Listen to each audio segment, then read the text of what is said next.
Welcome back. Britain's Foreign Office has been criticized over the way it's handled the evacuation of Afghans who were at risk when the Taliban seized power in Kabul. This came as desperate Afghans keep trying to sneak out of their war-shattered country, which is on the verge of famine this winter. Win Wong reports. Packed into a car that takes them to Afghanistan's border with Iran, Naib and his brothers prepare for their risky journey. Once night falls, they will try to crawl across the heavily guarded border. There is nothing here. There is no work, he says. We have to leave because we are poor. My family is suffering from hunger. This wasn't Naib's first attempt. Despite being deported several times, the dire situation at home forces him to keep trying. The Norwegian Refugee Council says more than 300,000 Afghans have crossed illegally into Iran over the past 3 months. And each day, up to 5,000 risk their lives on the dangerous trip. One night, 2 people were killed. I got shot in the leg, said this smuggler. Many migrants hope to find work in Iran, but most want to reach Europe. Desperate Afghans have been trying to flee since August, when the Taliban swept back into power as U.S.-led troops withdrew in chaos after their 20-year occupation. Amid a looming human catastrophe in Afghanistan this winter, a new scandal is rocking London. A civil servant turned whistleblower revealed that tens of thousands of Afghans were deprived of safe passage to Britain because of red tape and inefficiency. Raphael Marshall said the way the operation was handled was dysfunctional and chaotic. Only 10% of the 150,000 Afghans who were in danger because of their links to Britain were airlifted. Marshall believes that some of those left behind have since been murdered by the Taliban. He singled out then Foreign Secretary Dominic Raab, accusing him of acting too slowly in life and death decisions. An inquiry is being held into the Foreign Office's handling of the crisis. Winna Wong, HKIBC. Surviving relatives of a black teenager who was lynched in 1955 are disappointed that the U.S. Justice Department has closed the case. Emmett Till was buried in Chicago after he was tortured and killed while visiting his uncle in the state of Mississippi. The 14-year-old was murdered after a white woman claimed that he had whistled at her. An all-white jury acquitted 2 men accused of killing Till. An investigation reopened after the woman, now in her 80s, reportedly told an author that she had lied. But when questioned by the FBI, she said she did not lie. U.S. President Joe Biden has urged the Senate to pass a bill that would lower the price of prescription drugs. He admitted that many Americans cannot afford essential medicines and have to find ways to make their dollars go further.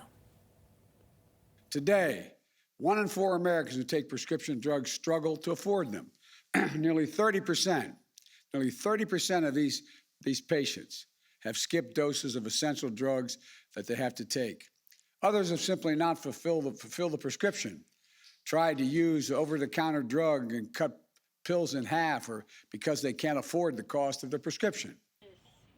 Biden said 1.5 million Americans who suffer from diabetes have to pay up to $1,000 a month for insulin. He said his Build Back Better bill will lower the price of the medication to $35 a month.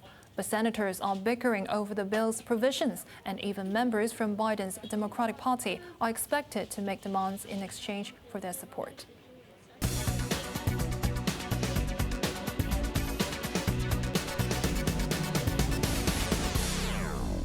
China's exports have climbed to an all-time high for the second time in 3 months. Despite their trade tensions, Washington contributed more than half of Beijing's surplus last month. Raymond Yang reports.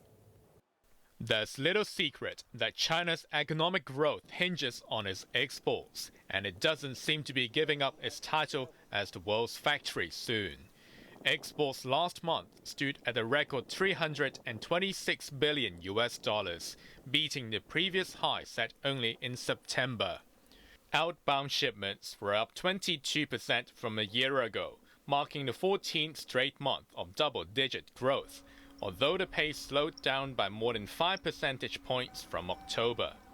Imports also at record levels, grew at an even sharper pace, surging 31.7% last month compared to 20.6% in October. The jump was driven by a 200% increase in coal imports, suggesting that more factories are going back online after the COVID pandemic tamped down manufacturing activity. The General Administration of Customs recorded an overall trade surplus of $72 billion, shrinking by 4.9% from a year ago. More than half of that amount came from its single largest trading partner, the United States. Despite their trade tensions, exports to the U.S. rose 5.3% in November to $55 billion, more than 3 times the value of American imports. Ray Min-yang, HKIBC. Shares in Hong Kong rebounded today, a day after sinking to a 14-month low, mainly on a stellar performance by Alibaba. The e-commerce giant jumped 12.2%, its biggest single-day rise since its secondary listing in Hong Kong 2 years ago. Alibaba and other tech firms surged from recent lows after the central bank cut the reserve requirement ratio, releasing $188 billion worth of liquidity in a bid to boost growth. The Hang Seng Index gained 2.7% to close at a 2-month high. Now let's take a look at the market. The Hang Seng Index closed up 634 points. Top 10 active stocks: Tencent up $16, Alibaba up $13.80, and Meituan up $13.40. Tracker Fund up 64 cents, Xiaomi up 12 cents, and BYD Company up $8.20. Forex trading against Hong Kong dollar, euro is trading at 8.77, British pound at 10.32, and Australian dollar at 5.54. Over to the UK market, the FTSE 100 is up 84 points. On to the weather now. Fine and dry tomorrow with a temperature between 18 and 22 degrees. The pleasant conditions will remain until after the weekend. Now let's take a look at the weather around the world.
That's our main news for Tuesday nights. Join us for more news at 11. This is the last time I'm presenting the news on HKIBC. Thank you for your support. I want to especially thank William Forsyth and Raymond Young for all the guidance they have given me for the past year. Last time, I'm Annie Lau. Thanks for watching. Good night.